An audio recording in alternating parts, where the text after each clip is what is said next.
les hommes que Dieu appelle, au début on ne fait pas foi en eux. On ne croit pas en eux. Mais comme Dieu a cru en eux,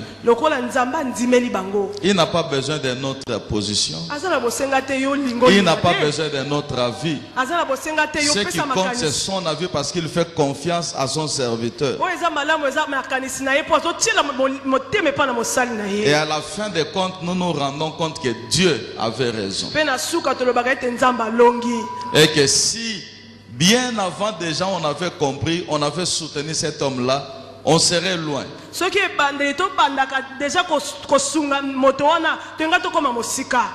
Voilà pourquoi j'ai toujours été encouragé de venir. Parce que je pense que mon passage revêt aussi un caractère d'encouragement pour vous.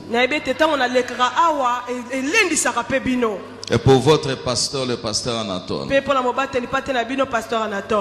Vous savez, quand un père ou un oncle paternel qui a vu l'enfant naître, l'enfant grandir, vient apporter son appui au milieu des enfants que cet enfant a mis au monde, ça donne de la confiance aux enfants, se disant notre papa est sérieux.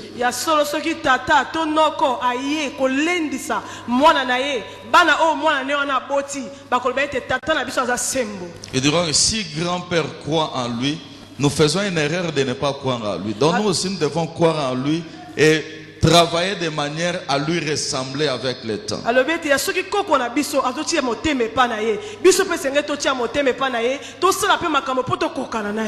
Donc ne commettez pas l'erreur que le sacrificateur avait commise en rejetant Jésus. Alors que c'était lui la solution de Dieu pour le monde. Ne rejetez pas votre pasteur. Parce que c'est lui que Dieu a trouvé pour vous amener en Canaan. Pour vous amener loin. Quel que soit ce qu'il est, quelles que soient ses faiblesses d'homme, quelles que soient ses qualités d'homme, ce qui est important, c'est que Dieu a jeté son dévolu sur lui. Encouragez-le, travaillez avec lui. Lorsque vous trouvez qu'il est faible, élevez-vous comme Aaron et Hur, afin de le soutenir. Parce que sa faiblesse ne vous amènera que malheur. Josué perdait la bataille lorsque la faiblesse de Moïse se révélait sur la montagne. Aaron et Hur ayant compris, ils ne sont pas descendus sur le champ de bataille pour aller dire aux soldats, la faute vient de Moïse. Il est tellement fatigué que vous ne pouvez rien faire. Les soldats ne savaient rien de ce qui se passait sur la montagne. Il n'y a que Aaron et Hur. Et qu'est-ce qu'ils ont fait? Ils ont fait asseoir Moïse sur une pierre. Eux-mêmes se sont mis sous les aisselles de Moïse en élevant ses mains. Parce qu'ils avaient compris que leurs mains ne servaient à rien. Dieu n'avait pas besoin de voir leurs mains. Dieu avait besoin de voir les mains de Moïse. Et Dieu voulait voir les mains d'Aaron et Hur sous les mains les bras de Moïse en train de les soutenir. Si tu veux aller loin, ndima solama pekaya Anatole. Yes. Amen. Alléluia. Amen. Merci papa. Parce que quand la victoire viendra, on ne parle pas d'Hur, mais on parle d'Aaron comme souverain sacrificateur. Yo kendeka ko soutenir ye. Oyebite lobe okoma nani liboso nzambe. Merci. Kotongaye, kobuka bukaye, ça n'apporte que malheur et freinage na action. Yes. Je n'ai jamais dit ces choses depuis que je viens ici. Je ne sais pas pourquoi je viens de les dire. Mais ce n'est pas ma prédication. Ma prédication c'est autre chose. Je vais maintenant prêcher. Mais prends ça comme une révélation, une prophétie, un conseil venant du ciel. Tel que vous nous voyez ici. Dieu nous a qualifiés au fur et à mesure que nous restons dans sa présence. On n'a pas commencé, on a connu des erreurs, on a fait des bêtises, mais Dieu avait confiance. Moi, nani na tambola sanka kweyate. Moi, nani na nguluma sanka lia mabelete. Yes.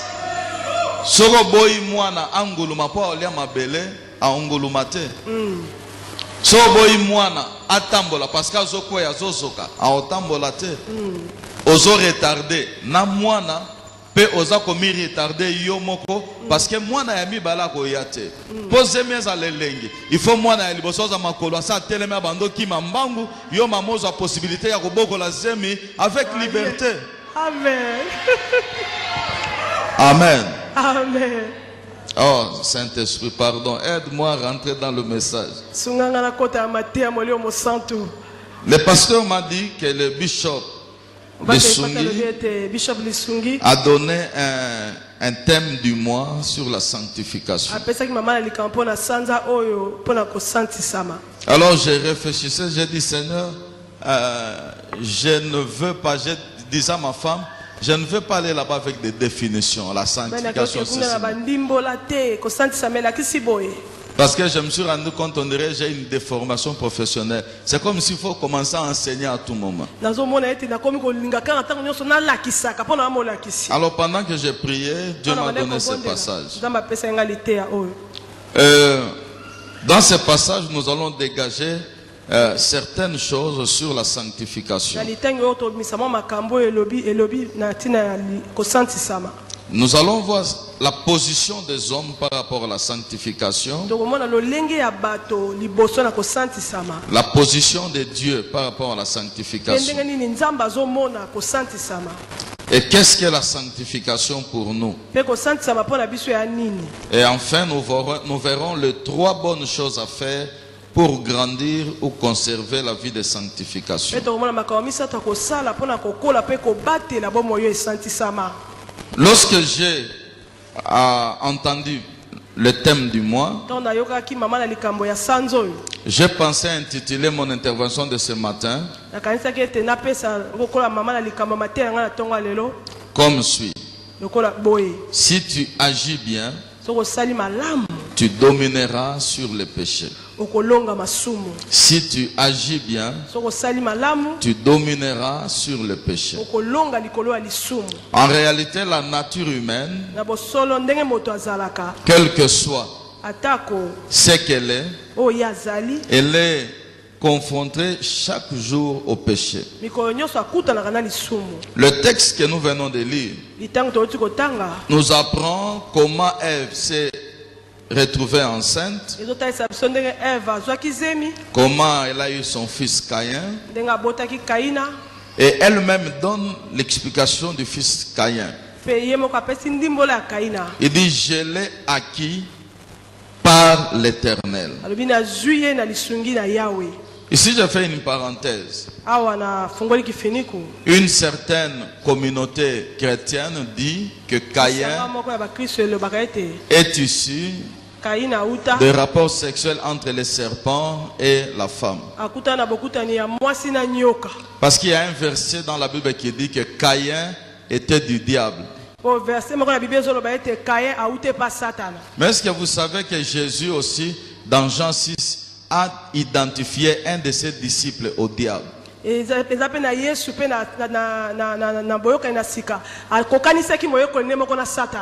que Judas était né du diable? Parce qu'il dit l'un de vous est un démon. Est-ce que Judas c'était le produit de sa mère avec le diable? Non. Donc la Bible nous montre clairement que Caïn est le produit de la relation entre Adam et Ève. De fois, la Bible utilise des métaphores, des expressions qui veulent expliquer une réalité sous forme d'image. Pourquoi on dit que Caïn était du diable? Parce que dans la notion de la sanctification, il y a ce que j'appelle la boîte noire. Voyez, l'avion est grand. Beaucoup de gens qui entrent à bord de l'avion peuvent constater les porte-bagages, les masques de respiration, la cabine de pilotage, la climatisation, l'élégance des sièges, mais personne ne voit la boîte noire. Après qu'un avion se soit crashé, on ne cherche pas les épaves. Même si les épaves sont là, l'élément le plus important, c'est la boîte noire. C'est là que sont gardés les enregistrements de toutes les conversations pendant le vol. Et de la même manière, on peut comprendre la cause d'un accident d'avion en utilisant la boîte noire. De la même manière, on peut comprendre la notion de la sanctification à partir des attitudes et du comportement d'un homme. Les éléments sur lesquels Dieu insiste dans ce texte se rapportent à l'attitude et au comportement de Caïn. Souvent les gens disent que je ne peux pas faire ceci ou cela à cause de mon travail, à cause de mon emploi du temps. Mais en réalité, les problèmes, ce sont les attitudes et les comportements. On nous dit ici que Caïn était irrité. Au verset 5. Il avait le visage abattu. Verset 6, Dieu lui pose la question: pourquoi es-tu irrité? Et pourquoi ton visage est-il abattu? Ça, c'est les attitudes. Au verset 7, Dieu relève le problème de comportement. Il dit: si tu agis bien, tu relèveras le visage. Si tu agis mal, le péché est couché à ta porte et ses désirs se portent vers toi. Mais toi, domine sur lui. D'un côté, il y a les attitudes, de l'autre, il y a les comportements. Les attitudes sont des choses cachées. Le comportement est l'expression visible des attitudes. Est-ce que quelqu'un me suit? Lorsque nous voyons maintenant dans les attitudes de l'homme et dans le comportement de l'homme, nous allons voir qu'il a tendance à expliquer ses mauvaises attitudes. Le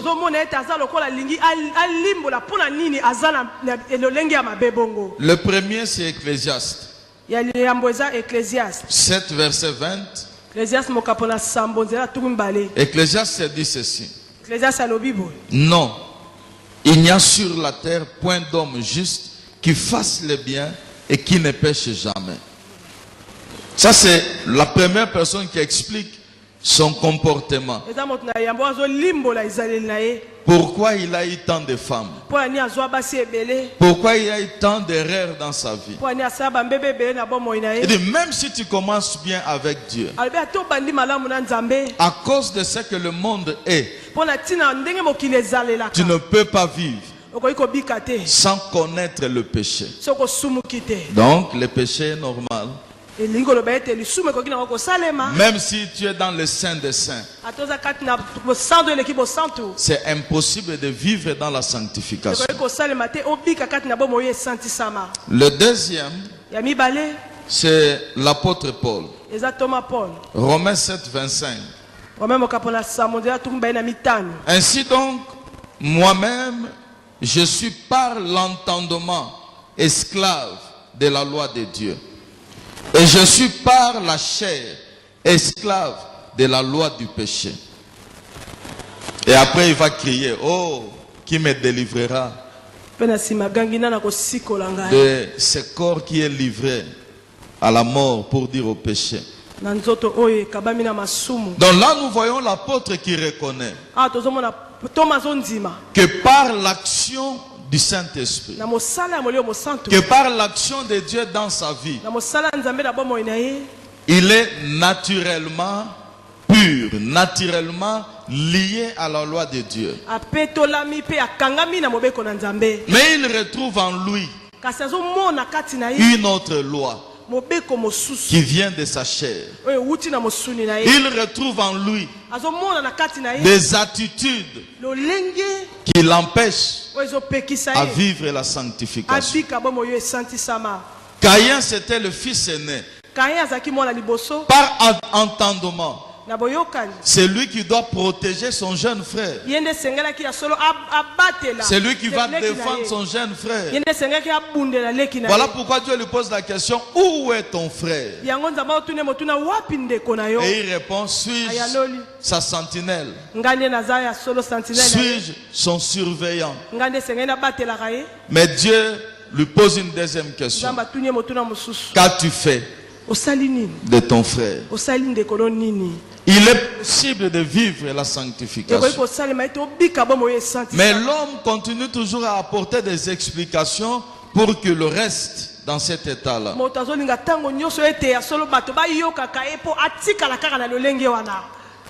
Je pense il y a de cela 21 ans, j'ai rencontré un homme de Dieu. Il venait, je l'appréciais beaucoup. Et après qu'il ait prêché chez nous, il m'a fixé rendez-vous pour l'accompagner quelque part. Alors les jours convenus arriva et je me présenta chez lui pour qu'on aille là où il avait demandé que je l'accompagne. Étant à bord de sa voiture, une très jolie Mercedes, et de toute ma vie, c'était la première fois que je monte à bord d'une telle voiture. Alors il me dit, mon frère, moi je suis de telle tribu. Je suis du Kassai. Et pam, il a tout dit. Il dit, mais je crois une chose, que même si je tombe avec une femme aujourd'hui, même si je tombe dans un péché aujourd'hui, je demande pardon à Dieu, je veux me relever. Autant de fois que je peux tomber dans le péché, autant de fois Dieu va me relever. Alors j'ai dit là, c'est très dangereux. Parce qu'en me présentant son origine kassaïenne, il voulait déjà expliquer le fait qu'il était déjà polygame et qu'il pouvait continuer à avoir des femmes. Là, selon l'entendement de Dieu, il sait que c'est interdit. Mais selon l'entendement de sa chair, de sa coutume, de son origine, il sent qu'il est esclave des principes établis dans sa communauté. Alléluia. Amen. Dans Matthieu 19, Jésus dit aux apôtres, Et aux pharisiens qui étaient là, qui lui posaient la question sur les divorces. Jésus leur dit, et ils disent, mais pourquoi Moïse nous a ordonné d'écrire une lettre de divorce? Jésus leur dit, c'est à cause de la dureté de votre cœur. Au commencement, il n'en était pas ainsi. L'attitude du cœur peut te sortir de la sanctification ou peut te garder dans la sanctification. Nous devons arrêter de donner des explications à nos erreurs et commencer à chercher avec le Saint-Esprit dans la parole de Dieu quel est le comportement approprié que nous devons adopter.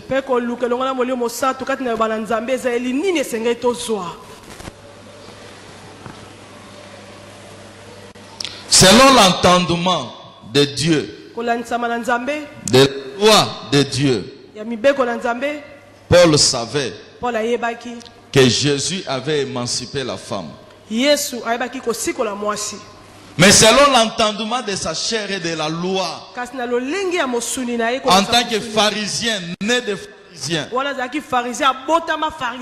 la femme ne pouvait pas prendre autorité devant les hommes. Parce que dans le tabernacle, les femmes ne jouaient aucun rôle. Et après il dira, le salut est venu d'où?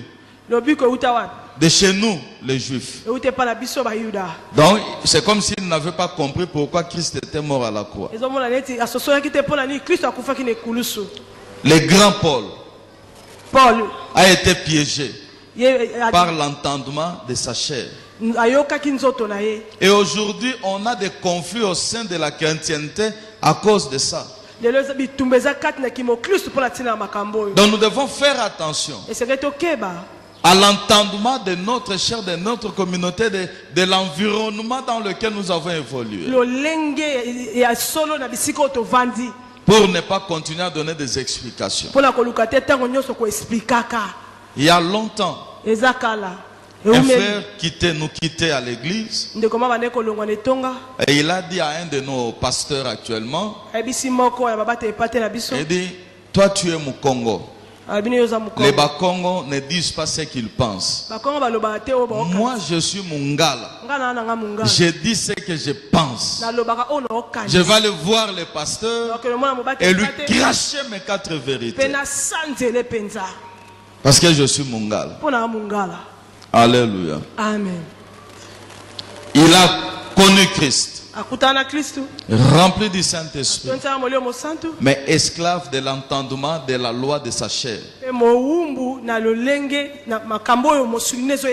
C'est ce qui a combattu la sanctification dans l'église de Corinthe. Une église très riche en dons spirituels, mais aussi très riche en scandales.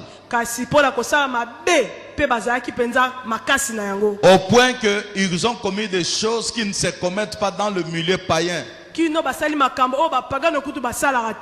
Un fils a pris la femme de son père.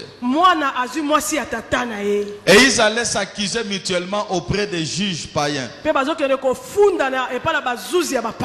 Ces choses-là ne se font pas aujourd'hui. Les chrétiens ne sont-ils pas conduits devant les juges de ce monde à cause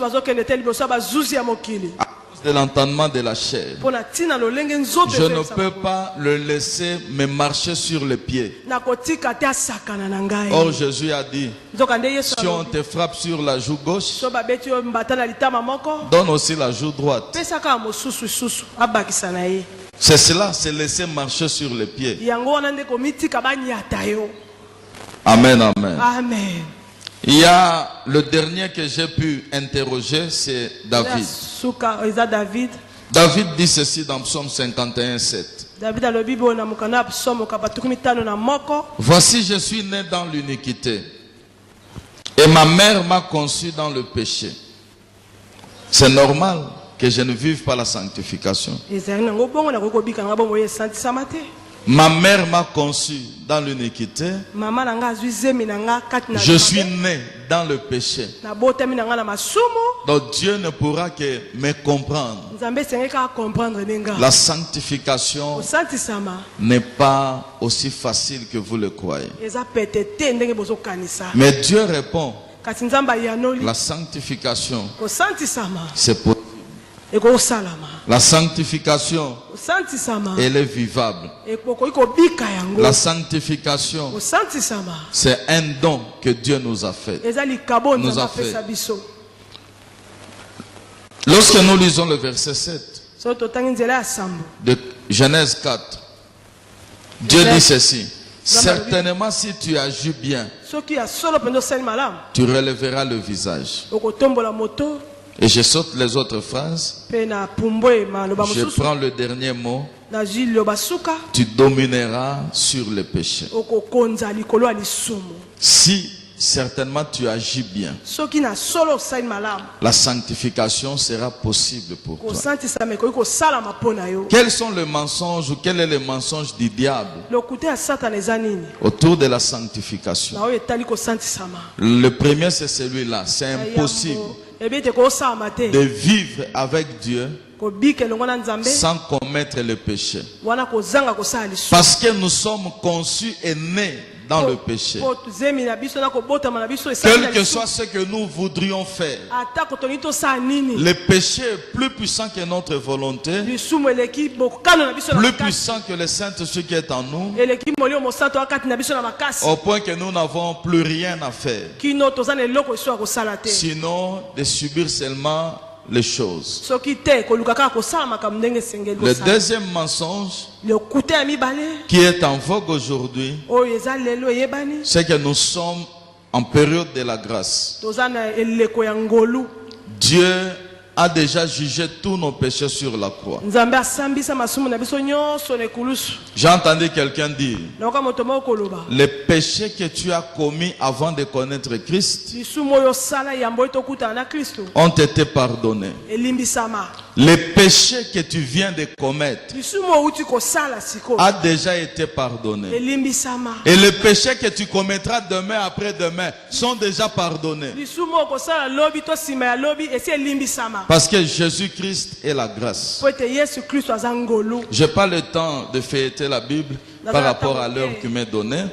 Mais nous connaissons le passage, je crois, qui dit dans Tite, la grâce de Dieu nous enseigne à nous séparer de toute impiété. Pardon? Tite 3, 16, je crois. Jésus, si Jésus est la grâce, quel est le message qu'il nous enseigne? De nous éloigner du péché. Rappelez-vous la femme dans le temple qui a été placée au milieu de la foule. Et les sacrificateurs, les pharisiens, posèrent la question à Jésus. Nous l'avons trouvé en flagrance d'adultère. Moïse nous demande de la lapider. Et toi, que dis-tu? Jésus s'est mis à écrire par terre en leur disant: celui qui n'a jamais péché, qu'il soit le premier à porter, à lancer la pierre contre cette femme. Quand il releva la tête, il ne se trouva qu'en face de la femme. Femme, où sont tes accusateurs? Personne ne t'a-t-il condamné? Il dit: non, Seigneur, personne. Alors moi non plus je ne te condamne pas. Va et ne pêche plus.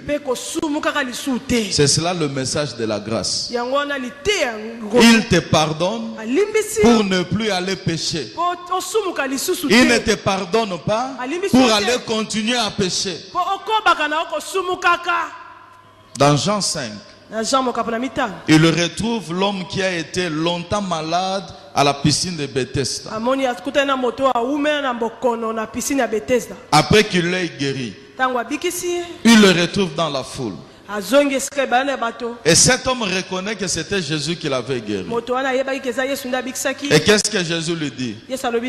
Te voici en bonne santé. Va et ne pêche plus, de peur qu'il ne t'arrive pire que ce qui était arrivé avant. Si Jésus est la grâce, il nous enseigne à renoncer à l'impiété, à renoncer au péché et à vivre pour sa gloire dans la sainteté. Et le mensonge du diable dans ce message de la grâce, c'est qu'il nous cache une réalité, une vérité très importante. Dans Nombre 23, au verset 21, Balaam apprend à Balak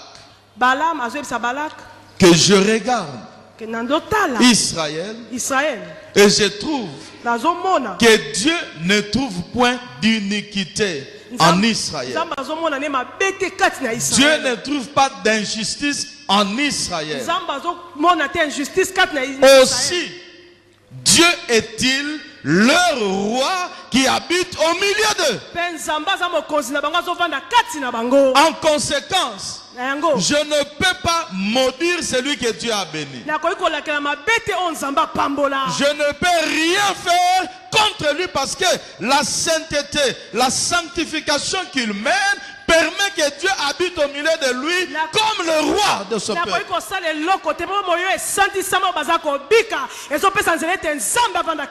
Ça, c'est la vérité la plus puissante de la Bible. C'est lui qui vit dans la sanctification. Qu'il prie, qu'il ne prie pas, Dieu est présent avec lui. Qu'il le sache, qu'il ne le sache pas, Dieu est son roi. Qu'il combatte ou qu'il ne combatte pas, Dieu combat pour lui. Moïse leur dit ceci: ne laissez pas aller ce Balaam. Parce que lors de la tentation dans le désert, c'est lui qui maudissait Israël. Mais Dieu a refusé de vous maudire. Il a changé sa malédiction en bénédiction pour vous, Israël. Le diable sait que celui qui vit dans la sanctification, il est ami de Dieu. Il est ami du Saint-Esprit. Dieu est son roi. Même quand il dort, Dieu est là. Dieu le défend. Même quand il mange, Dieu est là. Dieu le défend. Même quand tu viens la nuit pour l'ensorceler, Dieu est là. Dieu le défend. Alléluia. Amen. Je vais vous donner un petit témoignage. La plupart savent que le pasteur Mwamba Claude, c'est un ami. Un ami de jeunesse. On a vécu ensemble. Et nous savions qu'ils étaient dans l'occultisme, toute la famille. Et quand nous nous sommes convertis, quelques temps après, je crois avoir parlé de lui au bishop Lisungi. Et nous nous sommes mis à prier pour eux, toute la famille. Ça nous a pris 2 ans et demi. Mon jeune frère, le docteur Gabriel, le pasteur Lisungi, mon ami et moi-même. Eux ne savaient rien. Mais lui habitait chez nous. Nous partageons le même lit. Nous nous échangeons les habits, nous trois, Lisungi, Mwamba et moi. Comme on n'avait pas beaucoup d'habits, on s'échangeait les pantalons, on s'échangeait les chemises. Et des fois même les sandales ou les babouches. Mais lui continuait à sortir, à chercher à nous nuire. Et finalement, il va fuir la maison. Quand il revient 6 mois après, parce qu'il était allé dans le Bandundu, il reste pendant quelques mois. Et puis il fuit la maison. Un an après, il revient. Il dit, je viens vous demander pardon. Je ne me suis jamais converti. Quoique j'ai vécu au milieu de vous, au sein de ces groupes de prière, pendant plus de 3 ans, je ne m'étais jamais converti. Mais aujourd'hui, je commence à devenir fou. Je ne sais plus écrire mon nom. Je ne sais plus ce que c'est que le verbe être. Je vois des choses bizarres. Des lézards qui viennent me frapper. Une salle de bain intérieure au sein de la maison. Mais les lézards sauvages entrent dedans et commencent à sauter sur lui en le frappant.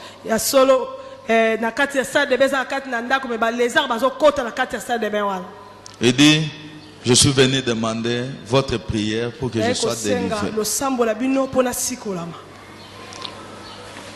Et après la délivrance, lorsque nous avons atteint le 2 ans et quelques mois, non, on avait fini les 2 ans et 6 mois. C'est alors qu'il est venu confesser. Et on a fait sa délivrance. Après la délivrance, il nous dit ceci. Si j'avais fui la maison, c'est parce que vous deveniez insupportable. Vous voyez, quand on dormait là, vous me laissiez dormir au coin du lit. Et vous preniez l'autre partie du lit. Mais la nuit, je me retrouvais au milieu de vous. Et vous étiez totalement des flammes de feu qui brillaient. Et moi, je me retrouvais au milieu de ce feu-là. Alors j'ai dit, si je reste ici, je vais mourir. J'ai tenté plusieurs fois. Je m'arrangeais pour venir dormir après vous. Et pendant la nuit, j'ai cherché à sortir. Spirituellement pour aller ensorceler les gens. Mais vous étiez là transformé en de boules de flammes de feu. Et je n'arrivais plus à sortir. Et toutes les nuits, vous me brûlez. Toutes les nuits, vous me brûlez. Donc j'ai dit, moi, je vais mourir. C'est pourquoi j'avais fui. Et on s'est regardé, on s'est dit, oh, nous on n'en savait même rien. Nous on dormait, on ronflait même. Et ça, le diable le sait. C'est pourquoi il ne veut pas que les gens apprennent que la sanctification, c'est une belle chose. La sanctification, c'est un bon message. La sanctification est possible parce qu'avec elle, Dieu vient s'asseoir au milieu de nous et il combat nos ennemis, même quand on ne le sait pas. Amen.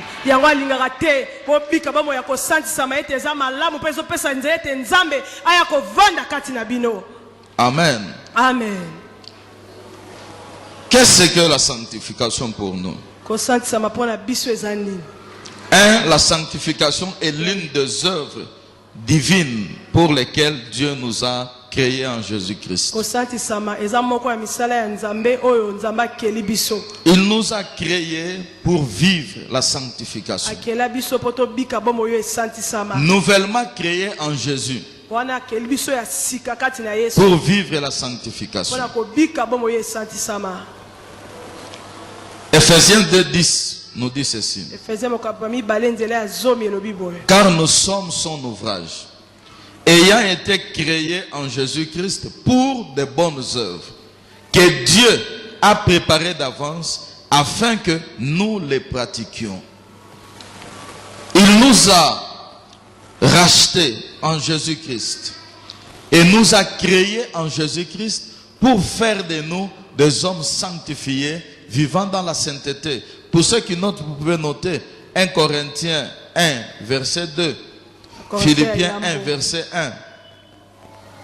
Là, l'apôtre Paul révèle notre vraie nature. En Jésus-Christ, nous sommes saints.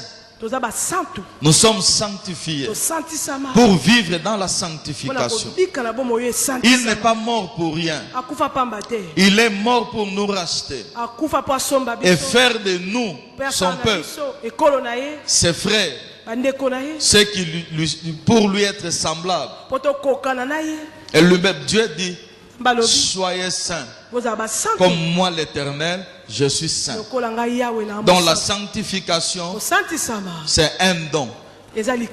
Voilà pourquoi la Bible dit, c'est lui qui s'est déjà converti, qui se retrempe dans les choses qu'il avait désapprouvées. Il ne reste plus de pardon pour lui. Sa nouvelle condition sera pire que la première condition. Parce que celui qui vit dans le péché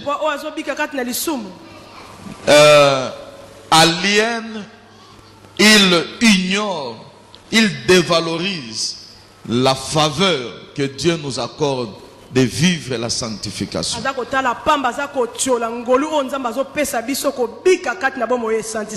À cause du péché d'Adam, la sanctification n'était plus un apanage de la nature humaine. Par la mort de Christ, Dieu a voulu faire de la sanctification une possibilité pour les hommes qui croient en son Fils. C'est possible. Parce qu'il a préparé la sanctification. Avant que Jésus ne soit manifesté sur la terre, Jean-Baptiste est venu comme préparateur du cœur de Jean, pour qu'il se prépare à la sanctification. Il est important de savoir que Dieu a préparé des œuvres pour lesquels nous nous sommes convertis. Si tu es converti, c'est parce qu'il y a des choses que Dieu a préparées que toi seul es capable de faire, toi seul es appelé à faire.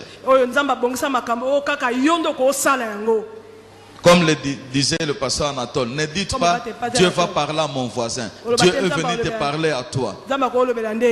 Dieu m'a appelé pour chanter. Dieu m'a appelé pour faire ceci. Dieu m'a appelé pour faire cela. Chacun de nous, Dieu l'a appelé parce que Dieu l'a préparé à une bonne œuvre qu'il doit accomplir. Et la sanctification est l'une de ces œuvres-là. Vivre en se sanctifiant au jour le jour. C'est important. Parce que c'est le secret de notre victoire. C'est le secret de notre bien-être. 1 Thessaloniciens 5, l'apôtre dit que Dieu vous sanctifie lui-même, corps, âme et esprit. Il vous sanctifie tout entier. Dieu a besoin que nous vivions dans la sanctification. Il sanctifie notre pensée. Il sanctifie l'homme intérieur. Et la conséquence c'est que l'homme extérieur doit devenir l'expression de cette sanctification.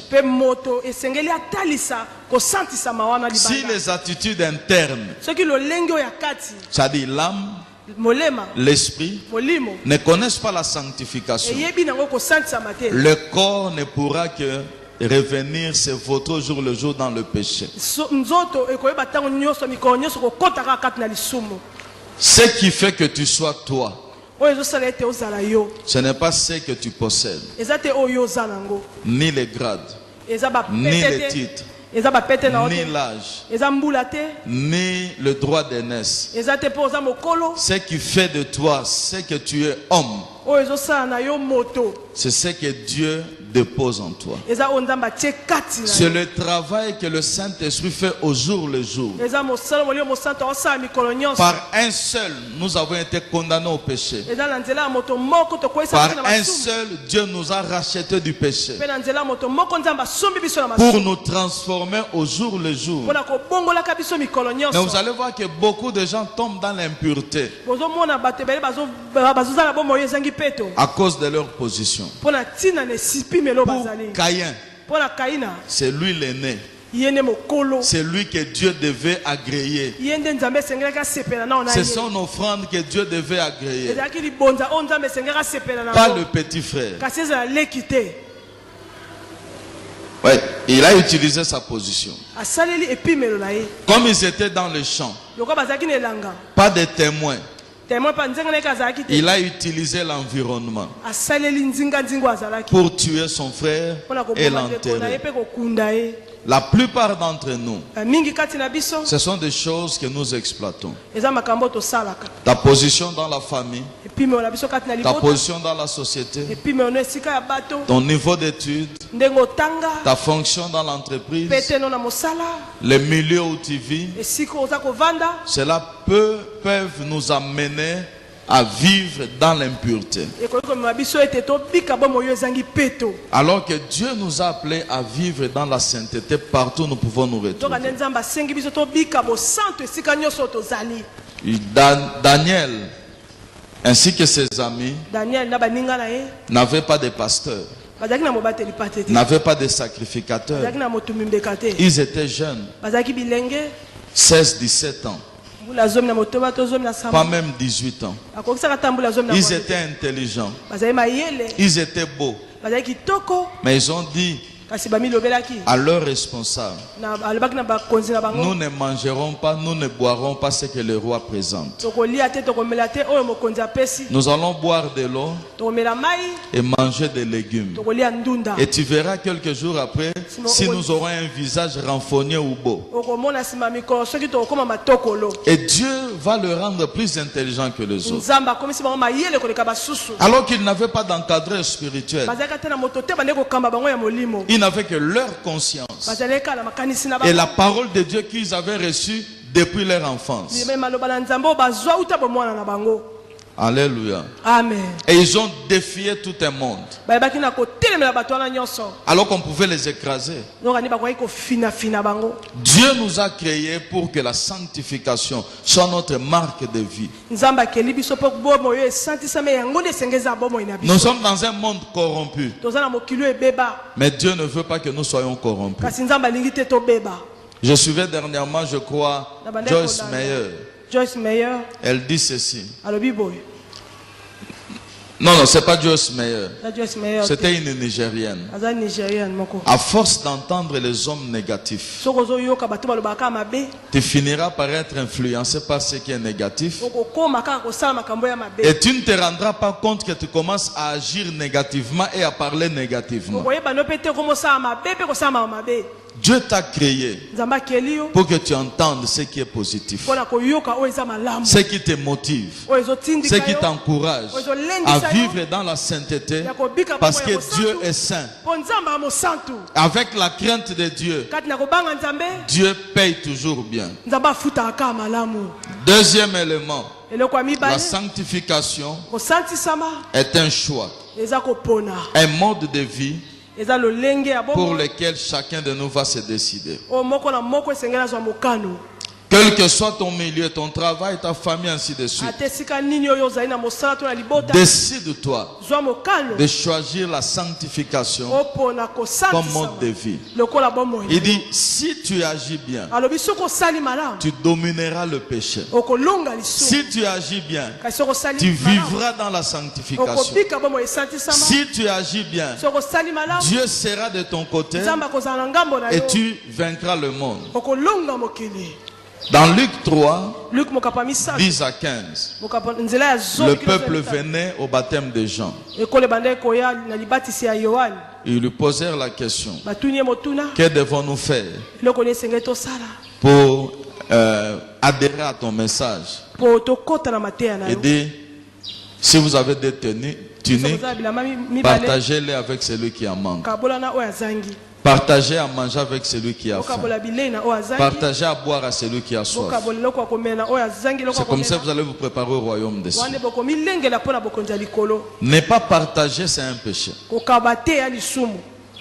Amen. Amen.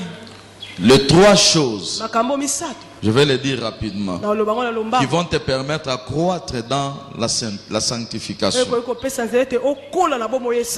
Le pardon, la miséricorde et la vie dans le Saint-Esprit. La loi de Dieu, elle est résumée par un mot: la miséricorde. Jésus a dit au sacrificateur, allez et apprenez ce que c'est que Dieu prend plaisir à la miséricorde. Apprendre à partager. La miséricorde, c'est une pitié mêlée d'une action positive. Je n'ai pas seulement pitié de lui, mais je réponds à son problème. Alléluia. Amen. Ça ne va pas te permettre de te moquer des gens. Ça ne va pas te permettre de voir les pauvres comme des gens de seconde nature. Ça ne va pas te permettre de voir les infirmes et les albinos comme des hommes, des demi-hommes. C'est pourquoi en Jésus, nous voyons l'émancipation de la femme. Lisez les évangiles. Tous les 4 livres. Nulle part. Vous verrez en un seul endroit où Jésus a condamné la femme. Pendant son ministère terrestre, Jésus n'a condamné aucune femme. Au contraire, il a justifié toutes les femmes que la société condamnait. Voilà pourquoi il donne le message de la résurrection aux femmes. Parce qu'il tenait à manifester la miséricorde. Yes. Il est important d'être miséricordieux pour évoluer et grandir dans la sanctification. On dit les publicains sont venus. Que devons-nous faire? Contentez-vous de ce qu'il faut que les gens payent. Vous les douaniers, la DGRK, DGRAD, Sonas, que sais-je encore. N'exigez pas au-delà de ce que la loi reconnaît. Quelle que soit ta position, vis dans la sanctification. L'apôtre Pierre nous dit que Dieu sait délivrer les hommes pieux de l'épreuve. Les hommes saints, Dieu les délivre de l'épreuve. Les policiers sont venus. Que devons-nous faire? Il dit aller faire le bien. Pas d'extorsion. Contentez-vous de votre solde. Une fois j'étais dans un bus, genre esprit de vie. Les receveurs se sont mis à discuter. Malheureusement et curieusement, c'était un policier de roulage de circulation routière en tenue civile. On a commencé à parler de la police. Ce qui m'a choqué, c'est que ce monsieur dit: il y a un principe chez nous. S'il n'y a pas d'infraction, créez l'infraction. Alléluia. Amen. Pas d'infraction, créez l'infraction. Ça c'est écrit dans quelle loi de la police? C'est juste un code pour estorquer les gens. Jean-Baptiste dit il faut arrêter avec ça. Il y a des entreprises, il y a des métiers qui ne sont pas destinés à rendre les gens riches. La pastorale n'amène pas les gens à devenir riches. Le médecin, les avocats, les enseignants, les policiers et les militaires, ça ne nous amène pas à devenir riches. Ce sont des métiers de vocation. Tu es né avec ça. Tu es né pour ça. Ne cherche pas à frauder pour atteindre un certain statut dans la société en extorquant et les bandits et les paisibles citoyens parce que tu es militaire, parce que tu es je ne sais quoi. Non, ça c'est pas de la sanctification.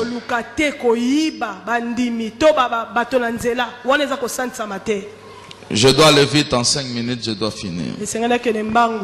1 Pierre 5, 1 à 8. Ici je parle de faire le bien comme choix de la sanctification. Cela nous présente ce que doit être la femme dans son mariage et l'homme dans son mariage. Ici, l'apôtre Pierre dit que les femmes se conduisent de manière à gagner les hommes sans la parole de Dieu, mais avec leur conduite.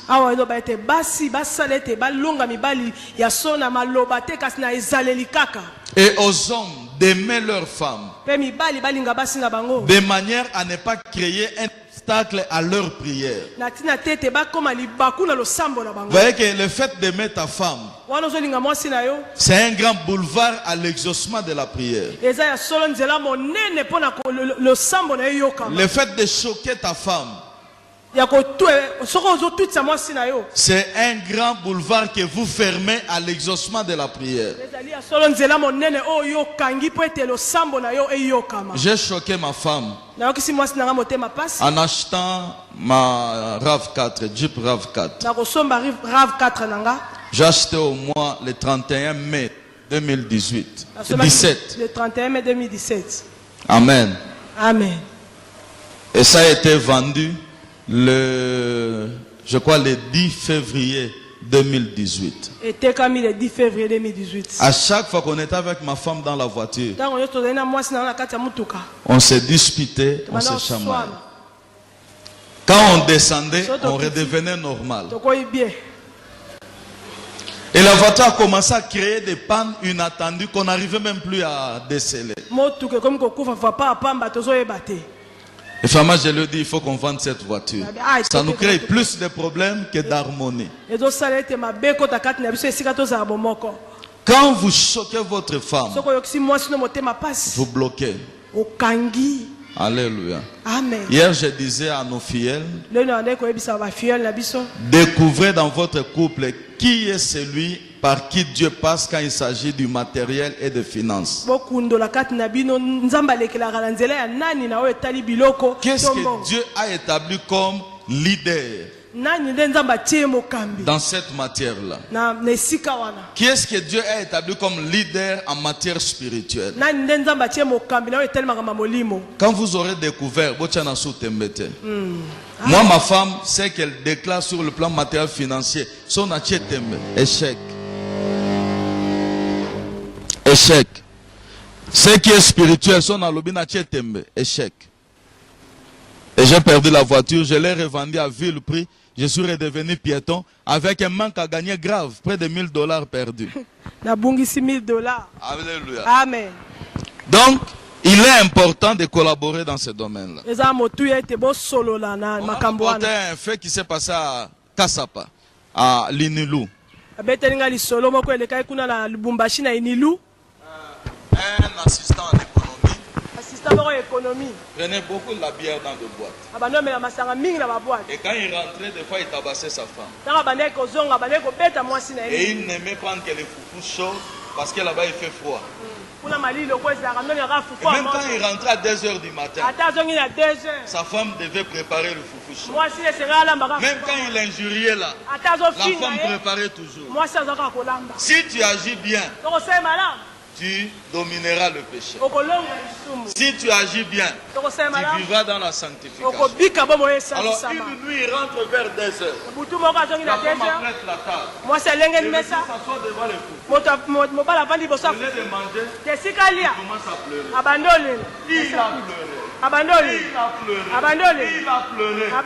pleuré. Il s'est converti en pleurant. Et aujourd'hui, il est passé. Et puis, quand il a vu ce foufou-là, il a commencé à s'interroger. Comment cette femme fait-elle pour que j'ai toujours un foufou chaud? Malgré tout ce que je lui fais, elle est toujours bonne avec moi. Il était tellement dépassé. Il n'a pas pleuré du presse. Il a pleuré par la conviction du Saint-Esprit et il s'est converti. Fais le bien, tu domineras le mal. Fais le bien, tu vivras dans la sanctification. Amen. Et la dernière chose, c'est que dans 2 Pierre, chapitre 2, verset 7 à 8, Pierre nous apprend que l'autre était profondément attristé par la conduite époque. Il était tourmenté chaque jour à cause de ce qu'il voyait et ce qu'il entendait de leurs œuvres criminelles. Mais Lot a choisi la sanctification comme Noé. Bien aimé, nous sommes dans un monde moderne,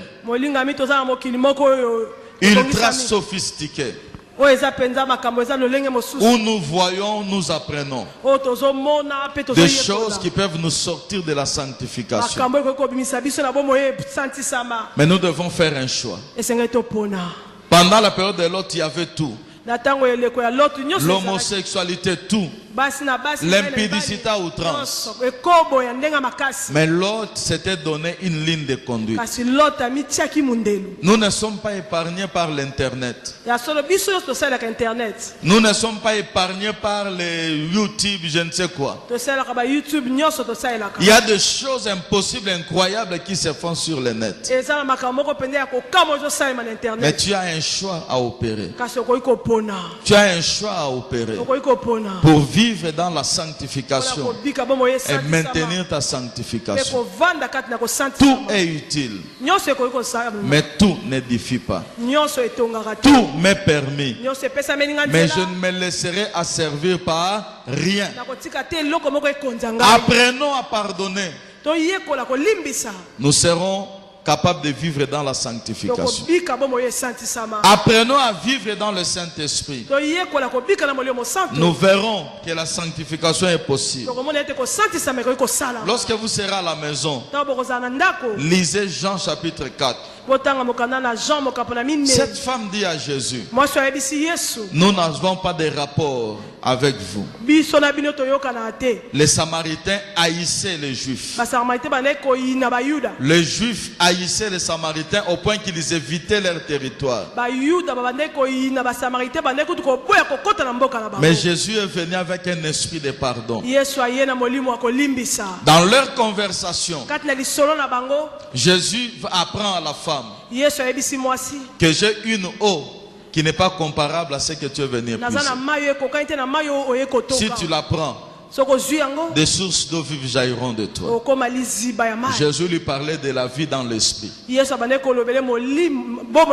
Dans Jean 7, il a dit que tout celui qui a soif vienne et qu'il boive de mon eau, et des sources d'eau vive jailliront de son sein. Il parlait de l'esprit qui devait venir parce qu'on ne l'avait pas encore reçu.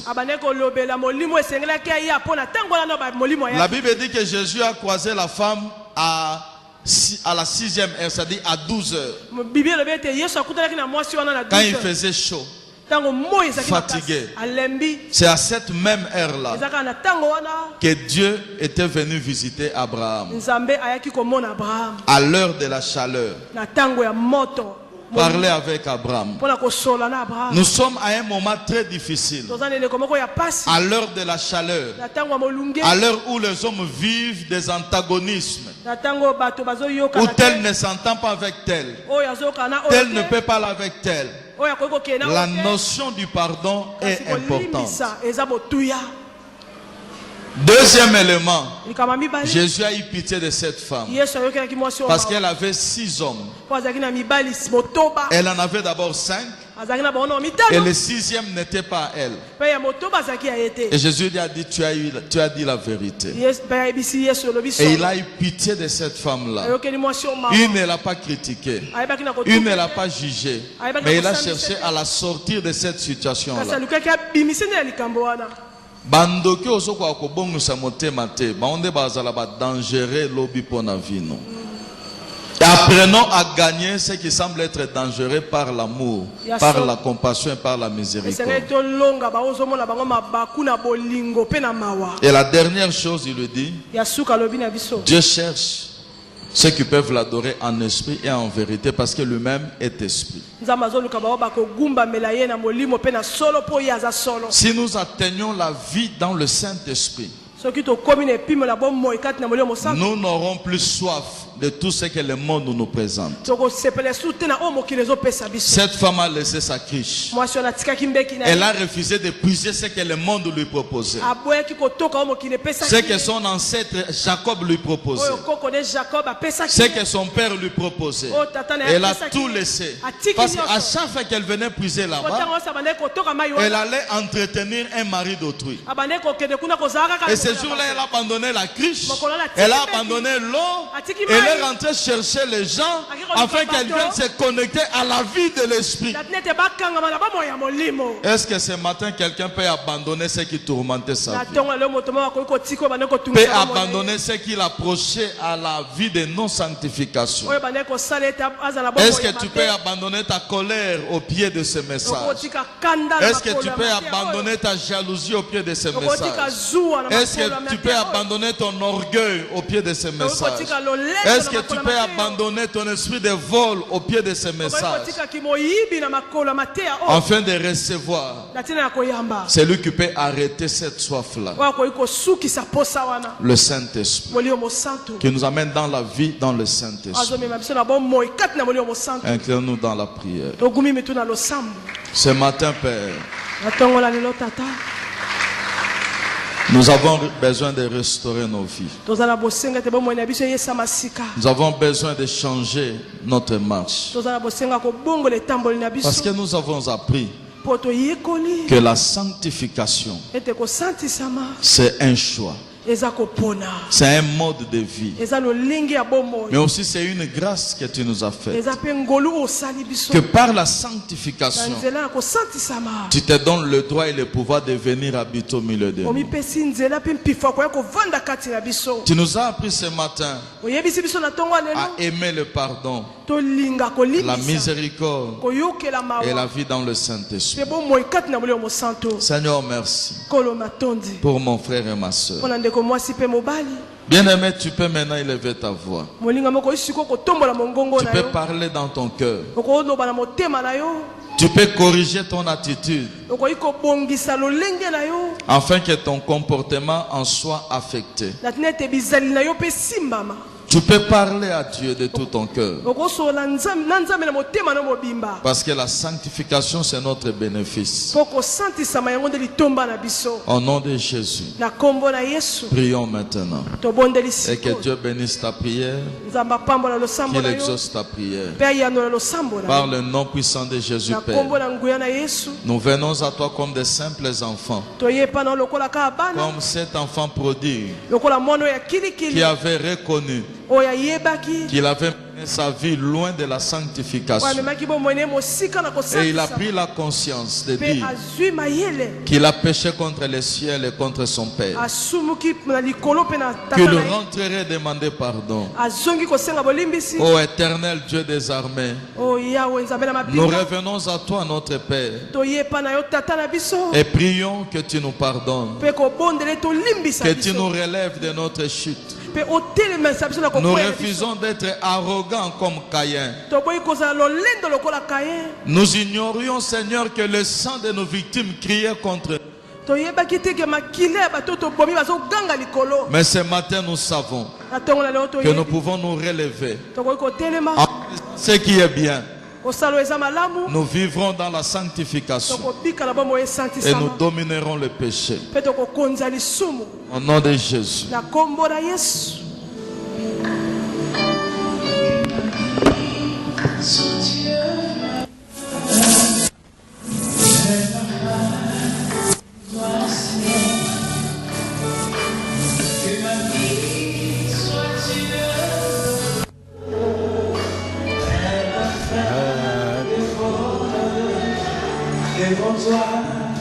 Devant toi je me répands, fais de moi ce que tu voudras. Devant toi je me répands, fais de moi ce que tu voudras. Alléluia.